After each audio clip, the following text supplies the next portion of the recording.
The beginning after the end के एक नए एपिसोड में आप सबका स्वागत है। नए हो सब्सक्राइब करना। पिछले एपिसोड में हमने देखा था आर्थर डिसिप्लिनरी कमेटी में ज्वाइन कर चुका है और उसके बाद एक क्लास में उसका मुलाकात उसी प्रोफेसर से होता है जिसके साथ एकेडमी में आने से कुछ दिन पहले उसका सामना हुआ था, यानी धक्का लगा था। वो प्रोफेसर सबकी मजाक उड़ाने लगता है और सबके साथ फाइट करता है, पर बाद में फाइट में आर्थर उसे हराता है। अब आगे एपिसोड के शुरू में हम देखते हैं वो प्रोफेसर वो नीचे गिरता है और तभी आर्थर वहाँ पे अपनी तलवार रख के कहता है, thank you for your guidance professor. पर तभी वो देखता है कि प्रिंसेस कैथलीन वो वहाँ से जा रही थी। उसे देख के वो वहाँ से उसे बुलाने के लिए आगे आता, पर तभी पीछे से फ्रेडीज आता है और कहता है, आर्थर मैं एडमिट करता हूँ तुम्हारी एक्शंस काफ़ी इम्प्रेसिव थी, जैसा कि मैं मेरे राइवल से एक्सपेक्ट करता हूँ। आर्थर भी उसकी तारीफ करता है। ये सुन के वो हंसने लगता है, पर तभी वहाँ पे प्रिंसेस कैथलीन आती है और आर्थर से पूछती है, वैसे मेरे परफॉर्मेंस के बारे में तुम क्या बोलोगे? आर्थर उसे कहता है, तुम्हारे सारे एक्शंस तो सही थे, पर बाद में तुम्हें अपने आप को डिफेंस ना करना यही सबसे बड़ी मिस्टेक थी।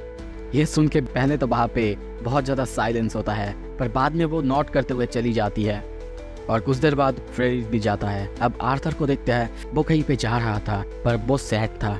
सिल्वी भी ये पूछती है, पापा क्या हुआ है पापा? वो उससे कहता है, ओह कुछ ज़्यादा सीरियस नहीं सिल्वी। और वो सोचता है कि उसकी विंड एट्रीब्यूट वो अभी भी उतना अच्छा नहीं है, उसे और अच्छा काम करना होगा। ये सब सोचते सोचते वो अपनी नेक्स्ट क्लास यानी बेसिक्स ऑफ आर्टिफिशिंग में आ जाता है। ये क्लास बहुत बहुत बड़ी थी।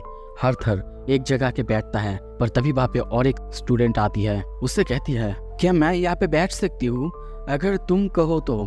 क्या ये सीट बुक तो नहीं है ना? आर्थर उसे बैठने के लिए कहता है। वो शुक्रिया कहती है, पर कुछ बोलने भी लगती है। आर्थर पूछता है, क्या कहा तुमने? वो नर्वस हो जाती है और सोचती है वो शायद सोच रहा होगा मैं कितनी वियर्ड हूँ। पर तभी आर्थर हाथ आगे बढ़ाता है और उसे एक्विंटेंस बनने के लिए कहता है। वो नोट करती है और दोनों हैंडशेक करते हैं। आर्थर उसके हाथ की तरफ देखता है, पर वो तभी शर्मा जाती है, हाथ को खींच लेती है और उससे सॉरी कहती है ये शायद बहुत बुरा होगा, है ना? पर आर्थर अपने हाथ दिखाते हुए कहता है, नहीं ये बिल्कुल सही है, मैं भी बहुत ज़्यादा ट्रेनिंग करता हूँ। वो भी कहती है, हाँ तुमने सही कहा, मैं भी बहुत कुछ बनाने की कोशिश करती हूँ, बहुत ज़्यादा प्रैक्टिस करती हूँ, जिस वजह से मेरे हाथ भी ऐसे हैं। पर तभी आर्थर कहता है, जो भी हो मैं फाइटिंग सीखता हूँ, मैं जितना बेहतर होऊंगा अपने काम में मैं उतना लोगों को मारूंगा। पर तुम जितना अपने काम में बेहतर होगे उतना तुम अलग अलग चीज़ें बना सकती हो। ये सुन के वो बहुत हैरान होती है, पर तभी कहती है, हाँ बहुत समय से मैंने ये बात नहीं सुनी थी, और इससे पहले सिर्फ एक बार प्रोजेक्शन डिस्प्ले में मैंने ये सुना था। ये सुन के आर्थर बहुत हैरान होता है, तब वो कितनी छोटी थी और उसने ये बनाया था। पर ये सुन के वो खुद उसके बारे में सारी डिटेल्स कह देती है और कहती है, तुम्हें क्या लगता है ये एक मैजिक एकेडमी है, यहाँ पे खबरें हवा में फैलता है? पर तभी वहाँ पे बाकी प्रोफेसर आता है, और ये और कोई नहीं बल्कि प्रोफेसर गिडियन था, जो कि आते ही सबसे पहले आर्थर को नोटिस करता है और ऐसा प्रिटेंड करता है कि उसे पता ही नहीं था आर्थर यहाँ पे आने वाला था। और तभी देखते हैं वो अपनी ब्रैगिंग चालू करता है कि उसने क्या क्या बनाया था, क्या क्या करा है उसने। पर तभी वहाँ पे आर्थर की तरफ कुछ आने लगता है।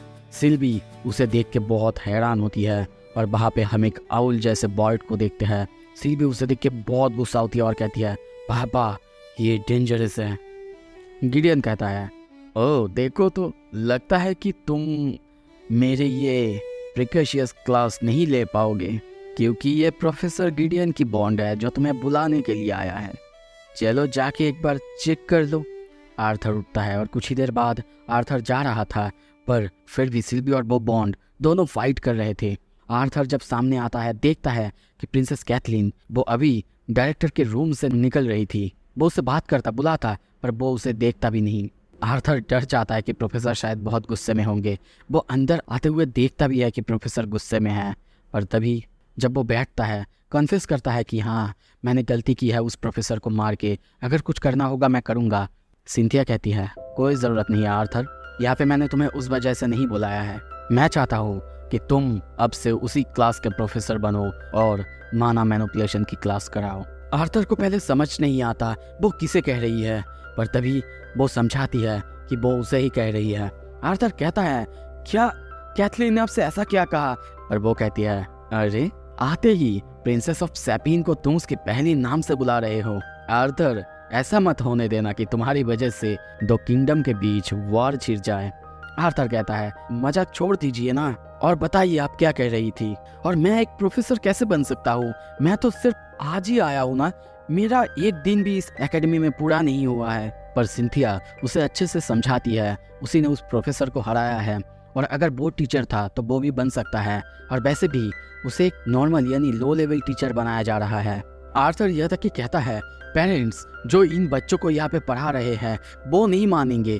पर वो कहती है, वो काम मेरा है, और अगर ये एकेडमी मेरा है तो नियम भी। और तुम्हें याद तो है ना, मैं इस एकेडमी की डायरेक्टर हूँ।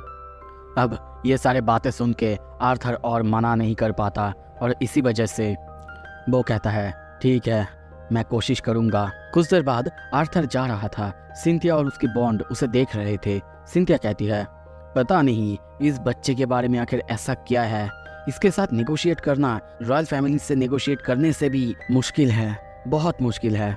तुम्हें क्या लगता है एवियर? ये सुन के उसकी बॉन्ड यानी एवियर वो कहता है, वो अलग है।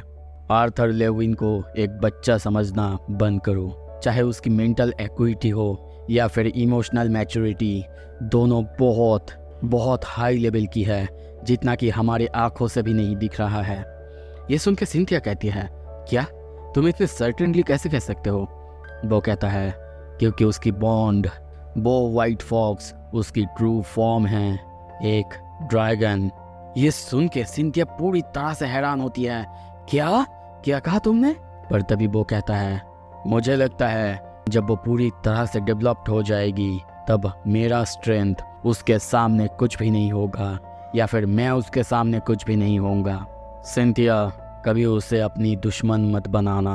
अगर उसे अच्छे से ट्रस्ट और रेस्पेक्ट के साथ ट्रीट करोगे तो फिर वो तुम्हारी सबसे ग्रेटेस्ट एलाई बनकर रहेगा, पर अगर बिट्रे करोगी तो वो इस पूरे कॉन्टिनेंट का डिमाइस लेके आएगा। आर्थर अब जाने लगता है। कुछ ही देर बाद वो खाना लेके आ ही रहा था, तभी दूर से एल्जा उसे बुलाता है। उसके साथ एक लड़की थी जिसके नाम शार्लेट थी। एल्जा उससे उसे इंट्रोड्यूस कराता है। आर्थर हाय कहता है, और कुछ देर बाद आर्थर एल्जा से उसकी क्लास के बारे में पूछता है।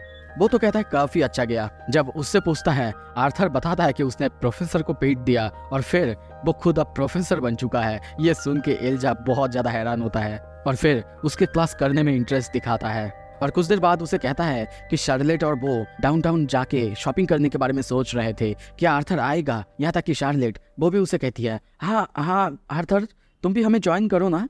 पर आर्थर मना कर देता है क्योंकि उसके पास कुछ क्लासेस थे। ये सुन के एल्जा कहता है, ओह फिर तो हमें ही जाना होगा शार्लेट। पर शार्लेट बहाना मार के वहाँ से चली जाती है। आर्थर को सब कुछ समझ आ चुका था, पर एल्जा वो कहता है शायद उसके कुछ इम्पोर्टेंट काम होगा। वैसे आर्थर क्या लगता है तुम्हें इसके बारे में? आर्थर कहता है, ओ एल्जा मुझे लगता है तुम और बेहतर कर सकते हो। कुछ देर बाद हम देखते हैं आर्थर क्लास के बाहर आता है। सारे स्टूडेंट्स उसकी तरफ देखने लगते हैं, पर तभी दूर से हम देखते हैं प्रिंस कार्टिस और क्लैरी वो उसे बुलाते हैं। आर्थर वहाँ पे आता है, पर आते ही क्लैरी उसे अपने हाथों से पकड़ती है और कहती है, सुनो चलो हमारी कॉमेडी को एम्बेरस नहीं करते हैं, ओके। तभी देखते हैं टेसिया और बाकी सब बाहर आ रहे थे। टेसिया आर्थर को देखती है, खुश होती है, पर तभी उसके साथ क्लैरी को देखती है। क्लैरी उसे हाय कहती है, पर उसे देख के टेसिया को बहुत गुस्सा आता है और उसे इग्नोर करते हुए वहाँ से चली जाती है। क्लैरी को समझ नहीं आता, उसकी मूड शायद खराब होगा, पर आर्थर सोचता है सब कुछ तो तुम्हारे ही वजह से है। पर तभी आर्थर के साइड में से कोई गुजरता है, जिसे देख के वो पूरी तरह से शॉक होता है, क्योंकि यह और कोई नहीं बल्कि खुद लूकस वेकस था। और उसको देखते ही उसके बारे में सब कुछ उसे याद आने लगता है, सब कुछ जो उसके बारे में उसे गुस्सा दिलाता है। पर तभी दोनों एक दूसरे को देखते हैं। तभी ऊपर से बहुत बड़े पक्षी के ऊपर एक प्रोफेसर को देखते हैं। वो धीरे धीरे नीचे आती है और सबको वेलकम करते हुए अपना इंट्रोडक्शन देती है, यानी उसके नाम है professor glory, team fighting mechanics से। वो आते ही जब सबसे बातें कर रही थी, आर्थर उसके एट्रीब्यूट को देखने की कोशिश करता है, पर वो उसे पूरी तरह से ब्लॉक कर देती है। आर्थर उसे देखने लगता है और सोचता है वो अपनी लेवल को हाइड कर रही है। पर क्यों? तभी वो स्माइल करते हुए आर्थर के पास आता है और सबको आर्थर के बारे में सब कुछ बता देता है, जैसे कि वो अब उसकी नई कलीग है।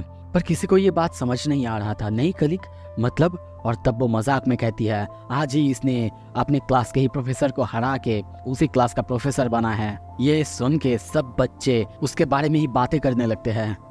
आर्थर को लगता है कि प्रोफेसर ग्लोरी वो उसे टारगेट कर रही है, पर प्रोफेसर ग्लोरी सबको चुप करने के लिए कहती है। पर स्टूडेंट्स वो कहाँ चुप होने वाले थे। सारे बच्चे गुस्सा करने लगते हैं, कहने लगते हैं हम में से ज्यादातर स्टूडेंट्स भी किसी ऐसे एडवेंचरर को हरा सकते हैं। सब लोग आर्थर को अब ऐसे देखने लगते हैं जैसे वो लोग उसे खा लेंगे। वो प्रोफेसर वो सबको कहती है क्यों ना तुम लोग आर्थर के खिलाफ एक टेस्ट कर लो, पर आर्थर मना कर देता है, कहता है कि ये करने की ज़रूरत नहीं। पर वो उसे फिर से उकसाती है और कहती है कम ऑन आर्थर, हाँ हो सकते हो तुम फर्स्ट ईयर, पर यहाँ पे किसी को स्पेशल ट्रीटमेंट नहीं मिलती। तुम्हें अपने आप को प्रूफ करना होगा अगर तुम सच में एक प्रोफेसर बनना चाहते हो। सारे स्टूडेंट्स अब ये सुन के एक्साइटेड होते हैं। पर तभी प्रिंस कार्टिस वो कहता है क्यों ना प्रोफेसर एक मॉक बैटल हो जाए दोनों टीम्स के बीच, मतलब हम डिसिप्लिनरी कमेटी और बाकी कोई भी एक टीम, हम 3 लोग लड़ते हैं और इसमें हम समझ भी पाएंगे टीम वर्क कैसा चल रहा है। ये आइडिया प्रोफेसर को काफ़ी पसंद आता है। और तभी दूसरी तरफ से हम देखते हैं क्लाइव और टेसिया। क्लाइव कहता है प्रोफेसर, प्रिंसेस टेसिया और मैं दोनों एक साथ टीम बना के लड़ सकते हैं। टेसिया ये सुन के चौंक जाती है, शायद वो आर्थर की तरफ से लड़ना चाहती थी। ये सुन के प्रोफेसर कहती है ओह चीज़ें बहुत इंटरेस्टिंग हो रही है, चलो ठीक है, पर यह थोड़ा सा अनफेयर नहीं होगा, 3 डिसिप्लिनरी कमेटी और 2 स्टूडेंट काउंसिल के बच्चे। पर तभी लूकस अपना हाथ उठाते हुए कहता है वो लड़ना चाहता है। यह सुन के प्रोफेसर और खुश होती है। और तभी देखते हैं लूकस आर्थर को पास करते हुए उसे कहता है तो वो तुम हो जिसने मेरी जगह चुराया है। आर्थर कहता है ये जगह पहले से ही कभी तुम्हारा था ही नहीं। और अब दोनों टीम्स तैयार होते हैं। आर्थर तैयार हो रहा था तभी टेसिया उसके पास आती है। आर्थर कहता है ओह प्रिंसेस टेसिया मुझे हेल्प करने आई है, देखो तो। आर्थर उसे फॉर्मल एक्ट करने को मना करता है। ये सुन के वो कहती है मुझे ये सच में पसंद नहीं है आर्थर, मुझे ऐसे एक्ट करना पसंद नहीं कि मैं तुम्हें नहीं जानती। पर आर्थर उसे कहता है अब कुछ भी परवाह नहीं, तुम नॉर्मली रह सकती हो। पर तभी वो महसूस करती है आर्थर कुछ छुपा रहा है।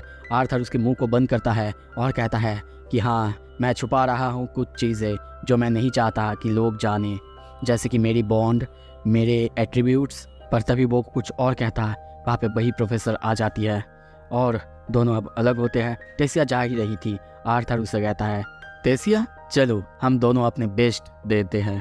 ये सुन के टेसिया खुश होती है। सब तैयार हो चुके हैं, 2 टीम्स वो आमने सामने हैं।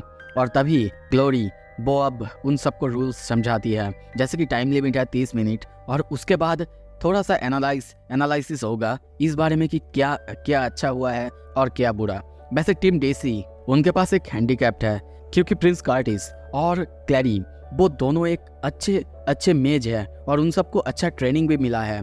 टीम एससी से बहुत ज़्यादा काबिल है और इसी वजह से इस टीम का हैंडीकैप्ट होगा और कोई नहीं बल्कि आर्थर। उसे इस टीम के किंग की तरह माना जाएगा, मतलब अगर उसे कोई नॉकआउट करता है तो फिर उनकी टीम यानी टीम डीसी हार जाएंगे। और तुम्हारे बॉडी में ये जो गियर्स लगाए हुए हैं ये डैमेज को मेजर करने के लिए होंगे।